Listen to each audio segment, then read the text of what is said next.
That means we're good.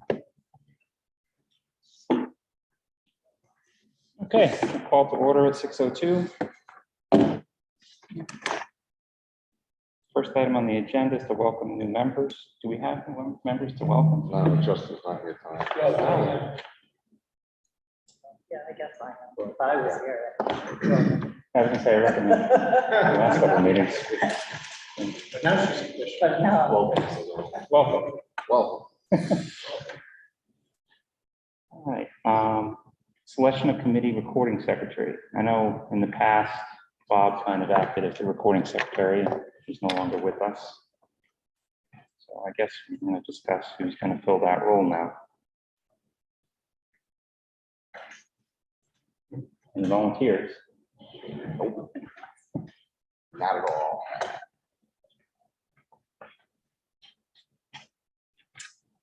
Okay.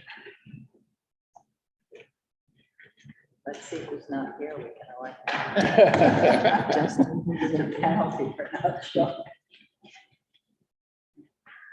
Is anyone besides Justin going to be joining? We, as on the town council last night, we added to the agenda, we're looking for a third party for West Greenwich. Let's see what happens. Yeah. Justin's a West Fork police officer, and unfortunately, he gets called away at the last minute. That's what happened tonight, so.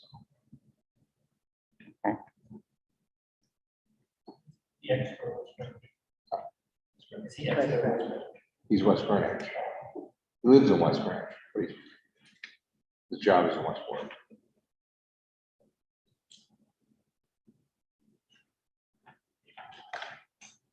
Well,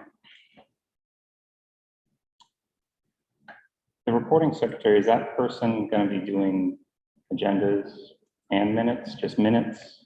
No, just minutes. The agenda is really supposed to be with the chair. So that with the chair, and then the person who takes the minutes is really just kind of reporting during the meeting relevant information. And my secretary can type it, my secretary can post it, but she just can't come. Do all that stuff. I just something to take the notes.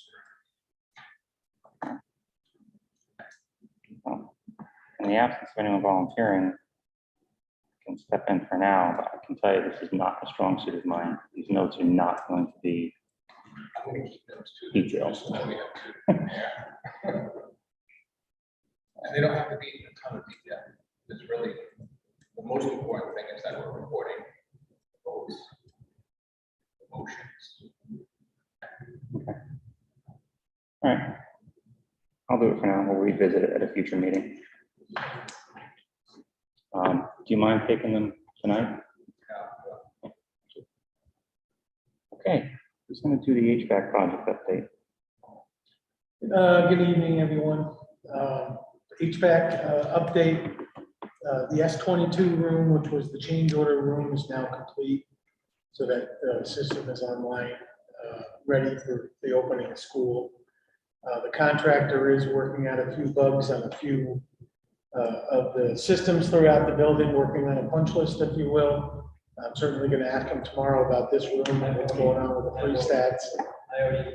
No, I know, but I want to just follow up with him. So the biggest issue on the job right now is there's a DOS unit that's still not running because it's waiting for a replacement part for the factory. So ATC is guaranteed this will be done this summer, but he's just chasing them down to get that part. He's looking for another avenue so we can make that replacement, get that unit back up and running again.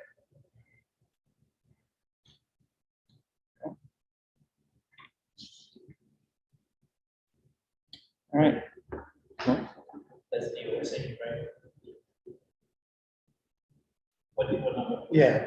Yeah.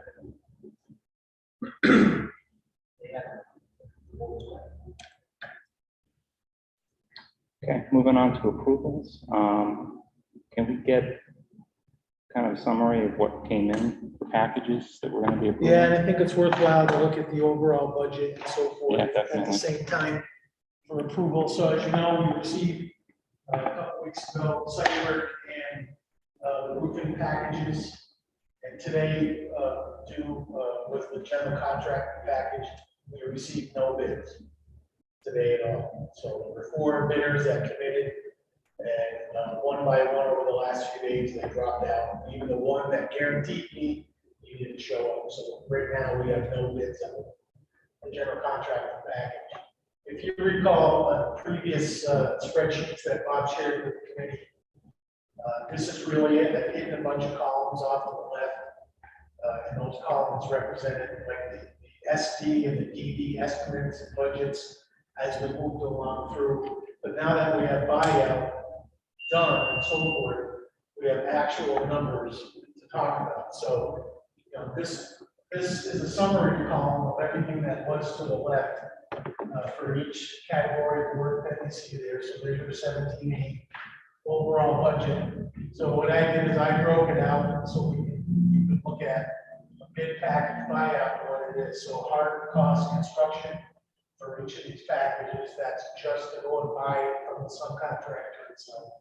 Then you have the soft costs that you know about for the different projects, and then we have the bids. So, for example, on the roofing, there was a hard cost budget of $3.362 million.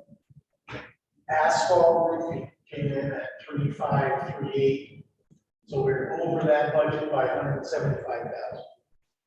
Okay, the metal roofs, if we decided to go that route, that was another $2 million on top of that delta. So it's really off the table, if you will, as an option. And then, of course, site work was the next package we took. So there was a $2.5 million budget. It came out just over 2. So there's a savings in the buyout of that $455. Since we don't have a general contracting package that came in today, I carried the budget, the hard cost budget, over here as if we are going to buy it for that number more or less. So it's showing no savings or deficit for today. So right now, sitting here today, if you were to approve the site work and the roof project to move forward, there's $642,000 in savings from buyout to date. Okay, and then on top of that, there is 488 or 490,000 of owner contingency. So it's nearly $1 million right now sitting here, but we don't know what the outcome of that general contracting package is going to be. And of course, we have to strategize and figure out what's the next step to go buy that. Did any of them give a reason, the timing? Well, one, I forgot to call me back on the way here tonight. He said he couldn't pull it together. You know, vacations, blah, blah, just every, you know, it takes a lot of people in the office to get all the trade numbers to come in and put the package together, and said he just couldn't get it. So it's, you know, there's a couple options. You know, you go back out and you did it again. It may have the same result, but now it's kind of after summer.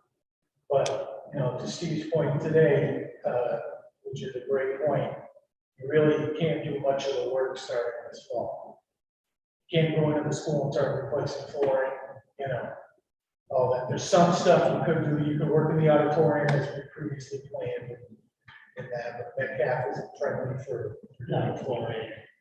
forward, you got after exposure. Right. And the only other thing is, Right. You know, the gymnasium, which wasn't even part of this budget or MOA approval by RIDE, was discovered mercury in there, it's blended into the project. But it's really, you know, it might be best to try to go out and get a number. RIDE doesn't even, you know, is unaware of it as part of the MOA because it's not, but try to go find, you know, a contractor that does that work along with the abatement and try to get that done. But the likelihood, you know, even if you found somebody tomorrow, the likelihood of it being done for school to opening is really slim. You know, have that new gym floor in place and ready for use. You know, and as we know through the testing, there's no emissions from the gym floor, but it's perception. You know, community knows there's mercury in that floor and so forth, you know, like my kid 1 year, would you want him in the gym? No matter what the testing we don't say, but it's, we have to come up with a game plan. We didn't receive anything today for that approach. Jim, what's the school's plan? As far as the floor in the gym?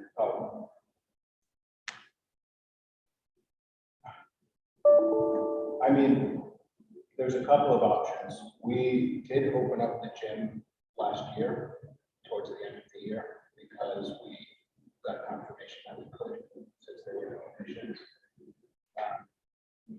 We know that for the first several months of the school year, the gym is almost never used during the school day because all the gym classes happen outside.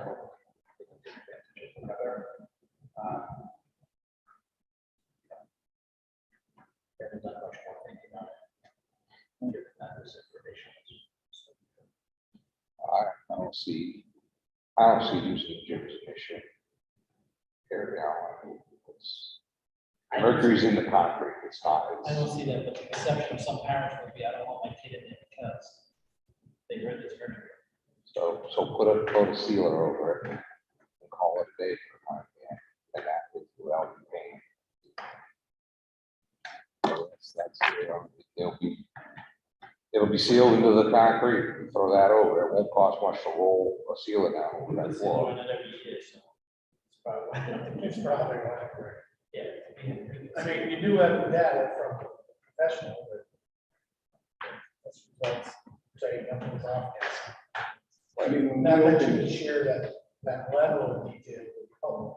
when we opened the gym last year, for all the testing results, we did not have a ton of questions. No, you won't. Like I said, I don't see, unless somebody's down there on the floor licking the floor, I don't see it as an issue. Those extra months of the year, if we could get somebody to come in, they could do it during those extra months. Do what? Do the floor, get the floor done. Just. Doing the hazmat removal during school, it's No. allowable, as you know, but No, I'd say if we had the hazmat person come to the walk. yeah, Yeah, they actually came to get rid of the material. So we know we can get rid of the material. That's But did somebody get the material out? So the hazmat person was the only person who showed up to the walk. Right. So we know we have somebody for that, pretty much. Yeah, because, I mean, the whole thing is, you know, because it's not part of the right package and so forth, so there's fear, is it reimbursable or not?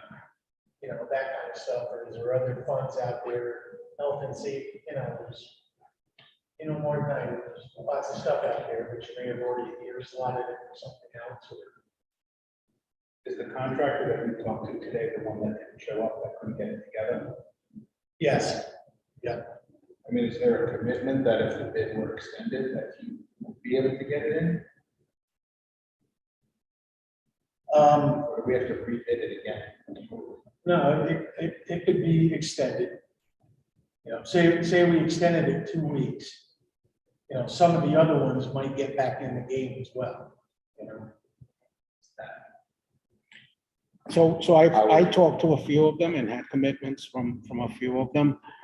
What I heard was that everybody's just so busy out there. And what's happening in the industry is firms are stealing supers from firm to firm. So they were afraid that they couldn't get the coverage to be able to do this. The other concern is the completion date. I think that if contractors were to be able to finish next year, we would get a lot more bidders. People are just really busy right now. Does it have to be all done this year? It can be done this year. So I'm talking from a financial perspective, the ride monies, the reimbursements. I don't know what the I'd have to schedule double is. check it, unless you know, I think it's the end of. That's what I remember, but I wasn't I'd sure. have to look to be double sure. So. Yeah, I think that was extended 1 year, the deadline. And also I think that the way that the district is packaging, we're blending in health and safety with educational enhancement, so it's all bonus at the end. So is that a possibility that we look at extending out the completion date so that people can spread the projects out more and hopefully get. I mean, you still can't do a lot of the work while the school's in session. Sure. So you're probably better off bidding it in the spring, gearing up for last day of school. You know, go out to bid in February, March area, so all the submittals and everything will be done, materials can be obtained. So last day of school, you get them in here, you get them going, the finish for the opening of the school, or as close as possible. There might be some areas like the auditorium and so forth that had quite a robust scope of work that would go into the fall, but that's what was gonna happen this year too. But you can get those classrooms, the flooring done, that stuff, you know, get the greenhouse done in the fall as well. So in January, like we talked with them before, to be available for that next semester, it still would be. But the challenge is now you're bidding it 6 months later, you know, what's it gonna do to the number, you know? So it's, you've got a little bit of money to push it to blow, but you may have to reduce scope, maybe for sure you don't do the auditorium seating, or, you know, something, you know? But it doesn't make sense to identify some projects that could be done this year, with remaining projects next year, like the auditorium, which was, we're gonna shut down the auditorium anyway, so. You could, I mean, you're putting it back out, bid that way, because you break it down. And you could only get pricing on the stuff they can start now, because no one will hold their pricing until next spring. Well, what, just out of curiosity, you know, we don't know what's gonna happen between now and next spring. I mean, you know, looking at the inflation rates right now, looking at where the market's going, looking at what the politicians want to do. You know, I don't see pricing on anything coming down, not in the next 12 months. Right. You know, we're gonna see a temporary lull coming into the election, but after the election, Yeah. you know, it's gonna take back off. Why can't we get the materials on order? If we know what the material costs are, get the materials on order, and it's just a labor issue. At least we mitigate the material. Yeah, you still have to hire somebody to do that. You still got to get a general contractor on board to work with those trades and those manufacturers to get the submittals, to get the approval. Well, if it's the same general contractor that we say is gonna do the auditorium, then they would be on board already, so they would be able, they said, get the materials, because they'd be on board already. That would. I mean, right now, just adding the numbers up, we barely got $1 million to play with, where a month ago we're sitting here and we thought we had 2 million. The roof kind of, oh, well, the cost of oil blew the roof out of the water, and I knew that was coming. That's why, you know, couldn't get right off their asses for the last 6 months. You know, it's probably, you know, like now, you know, with the roofing, that's something that you order now. They can start now and work through the fall. He thinks it's a couple months, probably by end of October to be done. What schools getting done? All Two schools. Up until today, I thought it was just one roof. and then on the site, and, you know, he's looking, you know, the shingle actually isn't manufactured until the fall, but he's now searching for other premium shit. There's a lot out there, you know, it's just a brand and basis of design, and there's other ones that already approved manufacturers, so he'll find one that fits within it. You still have your lifetime warranty, so forth. So there, you know, that's a small hurdle to get over there. On the site work, it's really the playground, and after approval, that's 8 to 10 weeks. To get, so we get the submittals going, if you guys approve it tonight, you know, get him going, get the submittals in, get it back, and get that ready. all that work over there, they have the foundations in. 90% of the job, the playground comes in the fall, he pops it in, and that's done before the winter is with gold. What type of warranty comes with this roof? It's a lifetime shield. Yeah, okay. Yeah, I'm sure it's got a book full of, Yeah, I know. it's like your car is. I'm just trying to get an idea of how long it's gonna last. And the reason being, well, we know the wind, I think, is the biggest detriment to the shingle roofs around here. We got a lot of surface area, and I think the wind just eats away at it till it picks it up and tears it off. A heavier shingle obviously is gonna hold up better. We have a 30-year shingle special. Thought it was a 50, but he just said The lifetime. roof shingles we currently have at Wobble, the wind isn't the problem at Wobble, it's the underlayment at Wobble. Okay. And the shingles at Metcalf, I think that was an installation issue whenever it was done, because they don't adhere to each other.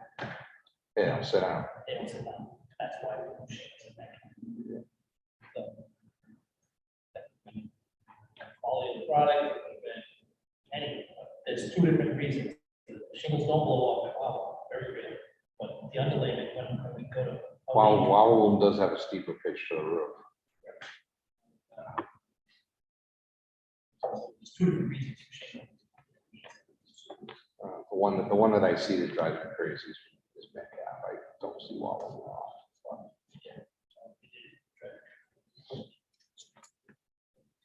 The challenge on carve down the package to say just the auditorium, is to get that out and back, release.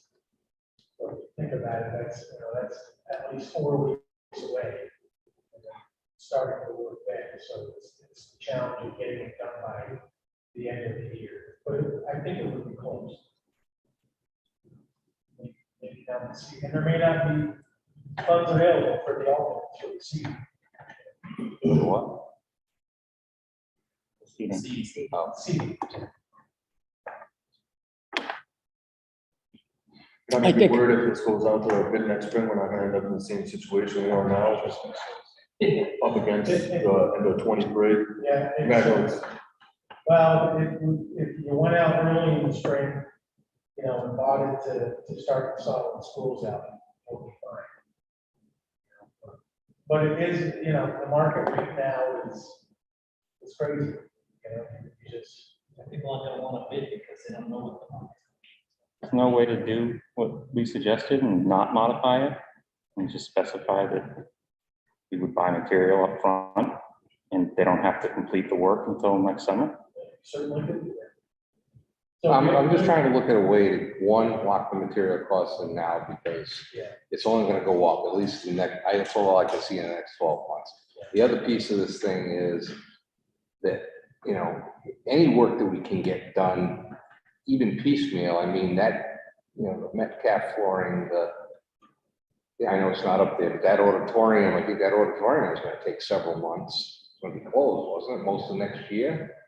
The first semester, or till Christmas. I mean, then we've got, where's the work for the science classrooms and that stuff, that down, That's in the general package. that's in the general package. Oh, there it is, yeah, okay. And the greenhouse. Yeah, I know, I saw the greenhouse out. I mean, anything we can get on order, anything we can get done, I mean, I would contract it now and develop a schedule with these guys. Lock in as much as you can, and then just start whittling away at it, because the end of 23 is gonna come. And who knows, I mean, this should have all been done 6 months ago, I'm sorry, but yeah, I don't know why Ride dragged their feet. The challenge of pre-purchasing material is where you put it. So you don't have room here, so they have to store it.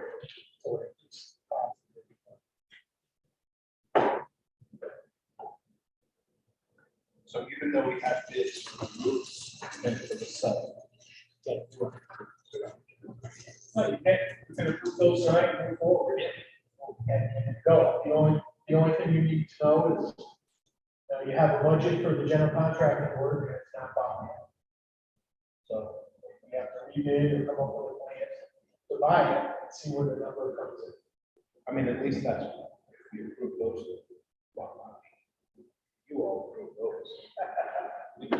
We could at least make some progress towards completion of all the projects. Yeah, I mean, those two packages aren't gonna get cheaper, every quarter, there's a 5% material increase for asphalt changes.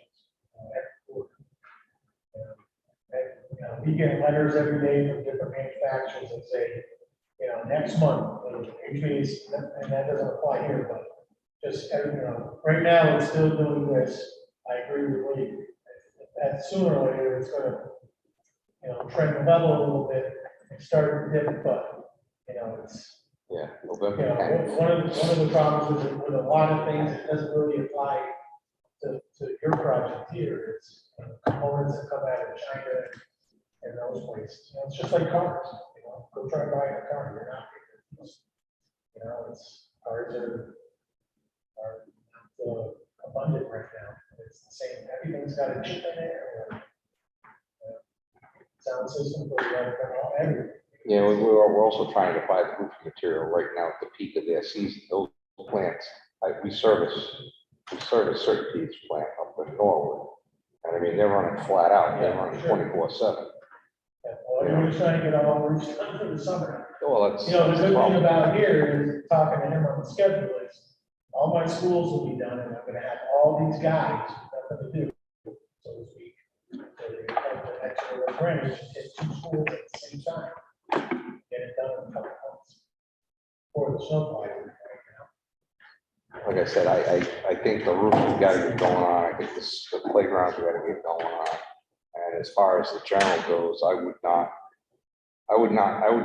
would extend the bidding process for 2 more weeks, see if we can't get somebody to commit, find out what the real number is, because we don't even know what the real number is anymore, based upon what took place on the other 2. And we need to know what that real number is, because we've already lost $1 million of fluff in the course of 35, 40 days. But if we extended the bid, the expectation is not that all of those projects will be done No, at the time that the original bid suggested. no. So the bid could be extended and change that timeline. Right. It's longer, and that would give them an opportunity to maybe focus on 1 or 2 things at a time. Right. I would go back to them and say, look, our absolute drop dead date is, I don't know, December 31st, 2023, or whatever the number is. This is the scope of work. School is between here and here. These are our times off. What's it gonna take? As part of your bid, tell us how you're gonna get this done. I would use the end of next summer as the date. Well, Because we can, to everyone's point, we can start, if we were successful in this approach, we can start the auditorium now, or in September. That can start, so forth. Stuff the auditorium in the gym. That's. Oh, yeah, right. I mean, if you've got the detailed design work done, get the concrete poured for the greenhouse, so that when the greenhouse shows up, all you gotta do is assemble it on site, Get as much done as you possibly can. You can dig during the school year, and you can pour concrete during the school year. You get that all out of the way, so the site guy can do parking lots and sidewalks. Exactly. All right, well, I'll contact the bidders again. We're gonna have a couple of weeks, get some feedback. Hopefully that makes a difference, that several of them will toss their hat in the ring. Well, yeah, a couple weeks, but you also tell them the schedule's gonna be Of course, extended. yeah, the new parameters. Yeah. Because if we don't lock these things in, we're Yeah. gonna be in trouble. Are you going to be limiting it just to the people that participated in the last bid, or open it up to everybody? Because we'll have a bigger pool. Well, that's a problem, nobody can say. Really no one. So you're really bidding. So if you recall, the difference was, you bid off the MPA list, which Ryan allowed you to just go to that list. Everyone that's registered as a general contractor was invited. So if you publicly bid it, you'll get a lot more. You know, it adds another week to the process or something, which isn't the end of the world. I didn't realize it was public with it. We talked about doing it over the MPA. Because at the time, it was the fastest way. And it does automatically weed out some of the weaker companies that you don't necessarily want to hear to do the work. Or it just allows anyone to throw their hat in. But I think it's whatever everyone decides, there's a benefit to both sides. We need to go public, just keep it on the MPA. What, I mean, obviously, if we get more interest, that's better for us. If it's only gonna add a week to the timeline, I don't see any reason. Yeah, you gotta put an ad together. And given the fact that everybody's on vacation and whatnot, they'll add a week to the timeline and hopefully you'll get some interest. The language, selection matrix. There is, I'm in the meeting. I'll call you back. it's a point, qualifications. That's just more important than the public bid. That's right.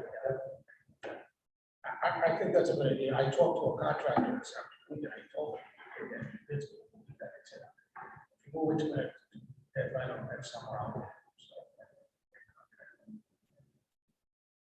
if you do a public bid, and we have the matrix, can part of the bid be that only bidders that meet the minimum score will be considered, so that we are not in a position where we have one bidder and it's not somebody that we want. Yeah, I mean, it's written in a way that you can discard any bid for any reason that you want. On top of the scoring matrix itself.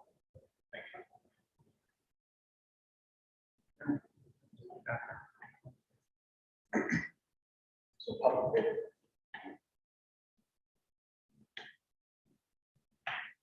And I'm just gonna say this, to Shannon, get on the phone with the individual that put together the bond payment schedule, because that bond payment schedule assumes in a particular year that we're going to get 1% plus reimbursement and applies it to the payment. And if we extend it out, then Money. it's going to potentially mess with that bond schedule. We have to figure out ways. So right now, so the debt service that you pay is based on the amount of bonds that were issued. So right now, we That's have, correct, yes. yeah, we have like about $10 million worth in round numbers of bonds. Between the HVAC, the money we've spent on the HVAC and the roof and the site, the two packages that we have in hand, we're gonna have a little bit, like about $300,000 left. So we'll have to talk to Steve Massaroni, but it's going to be not as horrifying as it sounds. Yeah, I just know that Because, in one of those years, there's an expectation that projects are complete, RIDE has reimbursed, and there's a huge payment that's made based on the reimbursement. It has no impact on what the community's paying, the way that the bond is scheduled. So I just want to make sure I trust that it's not as big of a deal as I think it is. But yeah, just double check it. I'll check the schedule, but I think it's based on the assumption that all of the bonds were issued. And then not gonna ask for the money if we don't need it yet. It doesn't sound like we're going to need it.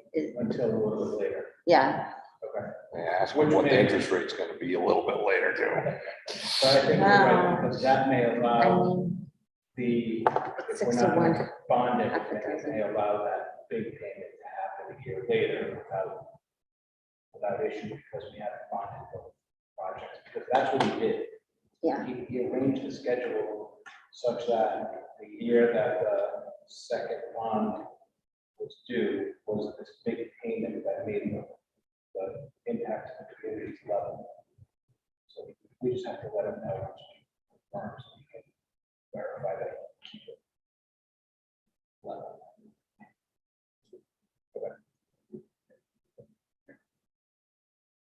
So we want to move forward and award the improvement sites.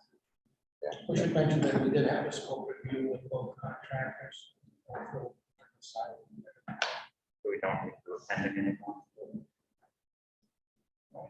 Is there a motion to award the new package? So, Second. All those in favor? Yes. Passing unanimously. it was passed unanimously. I believe that's what kept saying go up. Okay, is there a motion to award the site package? Party corporation. So moved. Second, Second. all those in favor? Aye. Skip GC.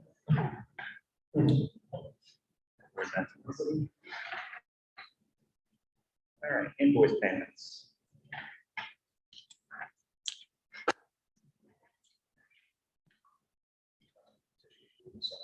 Yep. Does anyone on the committee have any questions on the invoices? Question I had is if we're going out to public bid, how much more money is it gonna cost us? Or is that all paid for?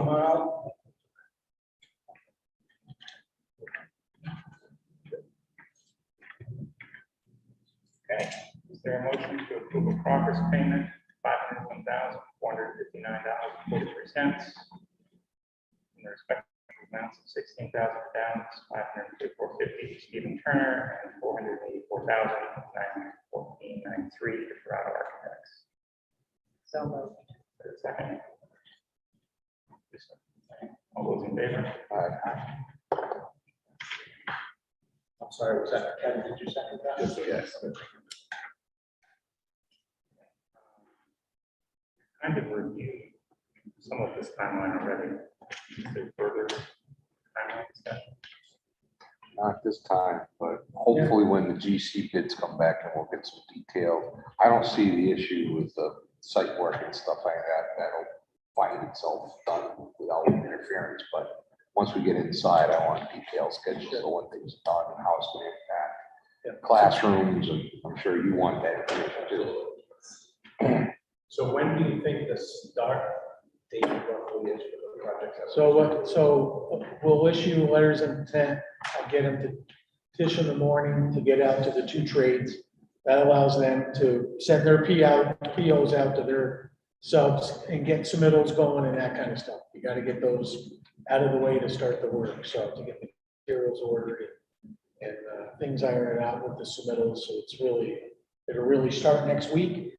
You just won't see anything if you're driving around for a little bit. But then in our scope reviews, we discuss with them working out schedules at each school because work will be going on during school hours. So we'll come up with a logistics plan worked out with Cardi, for example, on the site work, and we'll sit down and review that with the school, so everybody's on the same page, talk about busing hours and when we can't move, when you can't have trucks in and out and all that stuff prior to starting work. We'll have a pre-install meeting is what we call it. So everybody's on the same page, everybody can voice their concerns or rules or whatever, and then the contractor knows about it when he's out there putting the shovel in the ground. So when we have those meetings, I'm going to ask that the principals of the impacted schools join us because certainly they will have just a different understanding of Yeah. things. As soon as something starts, of course, you'll have your questions from parents and, Yeah, but I want to get something out, try to answer the questions. Sure. Before they ask. Okay. So we'll get those scheduled. I'll let Tish and Steve know. And pass those off.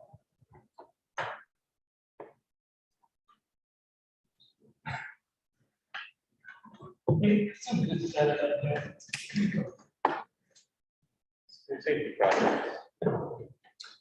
So I know that I wasn't here for several of the meetings that were held on the night that I was teaching. But there were some conversations that occurred, general conversations about school safety projects after the shooting in Uvalde and the governor's, information about money that was available for schools. So we have had the school site visits at every one of our schools, the assessments. The last time that we had them done was actually at the beginning of this previous school year. We redid them in June, just last month. And we involved the chief of police in those visits. Now, interestingly, the chief was hired the same year that I was, and it was the year that the Sandy Hook shooting took place in Connecticut. So the chief and I were part of the assessment team when we went out to all the schools to review the sites and the facilities at that point. And we identified quite a few areas that needed some attention at that time. The chief has not participated in any walkthroughs since, but his general perception of everything that we did after those initial site assessments, and then what we did subsequent to that, which were things that maybe weren't even part of those recommendations. He was really impressed and said that we're in very good shape in comparison to a lot of the schools that he's seen.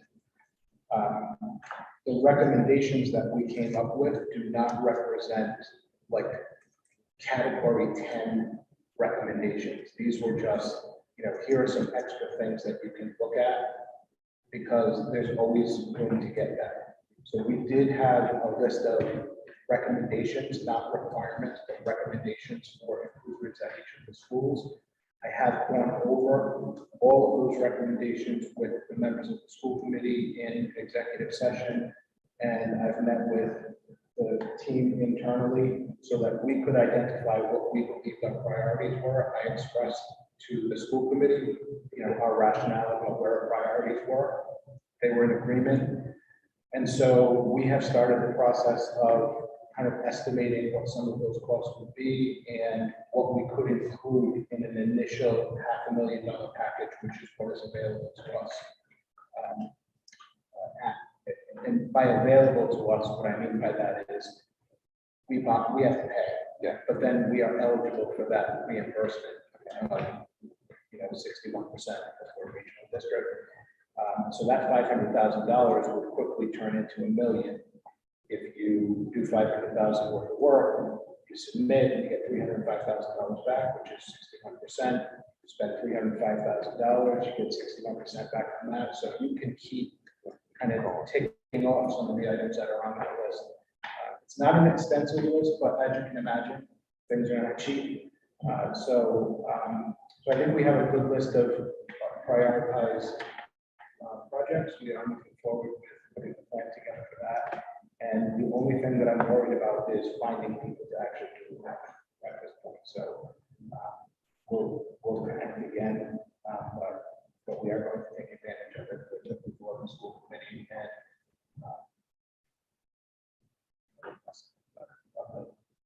the chief who's part of the assessment team. One question, getting back to the gymnasium, how are we going to get funding for that? The state aid is not part of this. I want to clarify that. The replacement of the middle school gym floor was in the stage 2 and was part of the stage 3. What was never included was the learning. So that's not very much of that. It's connected to it. Oh, I know it's connected. I said we had found asbestos. It would be part of that project. Right, so therefore, I don't think we have to get approval. We I don't have think to that do it. would be an issue, and I know that Ryan has been made aware of the whole process. All right, so then that's not an issue of getting funding, it's just an issue of getting it done. And also keep in mind that the budgets that were presented, that cost has never been. Right, The cost of. the abatement. The abatement.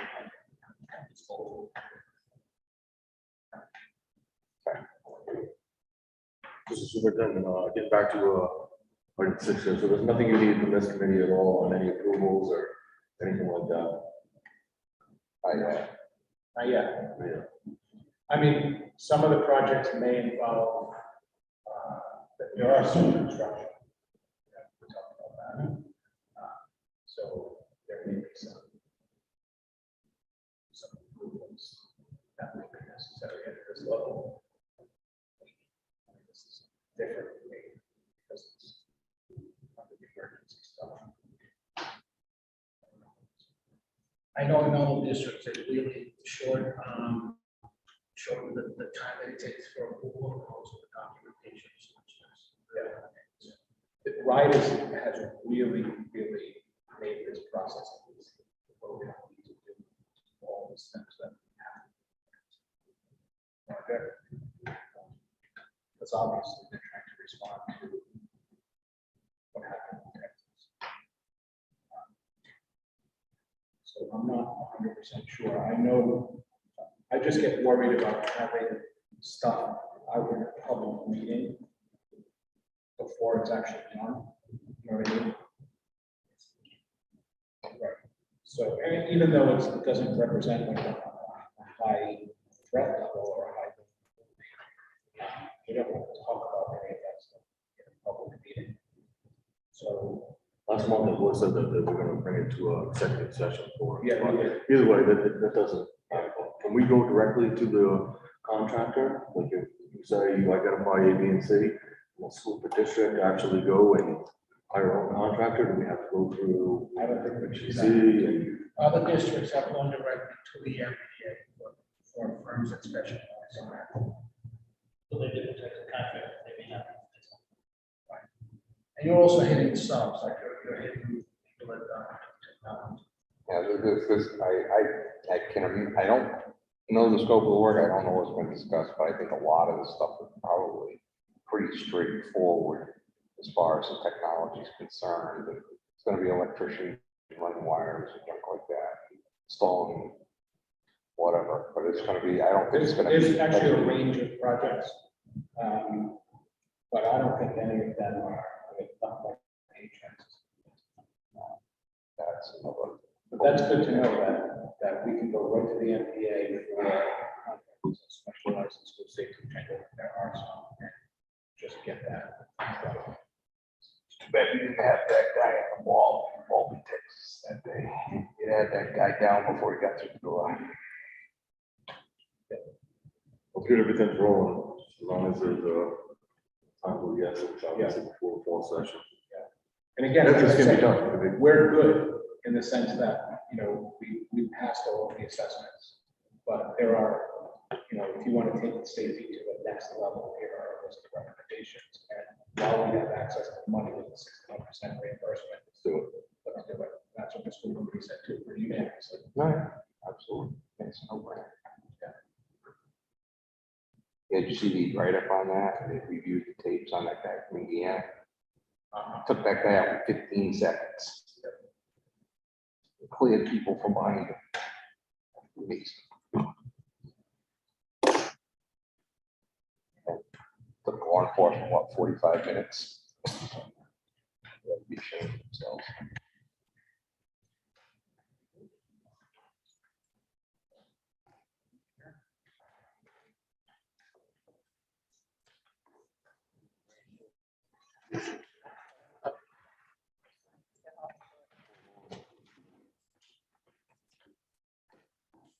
I'll have these typed up tomorrow. And send them to you to make sure they make sense. Yeah, I'm sure they'll be fine.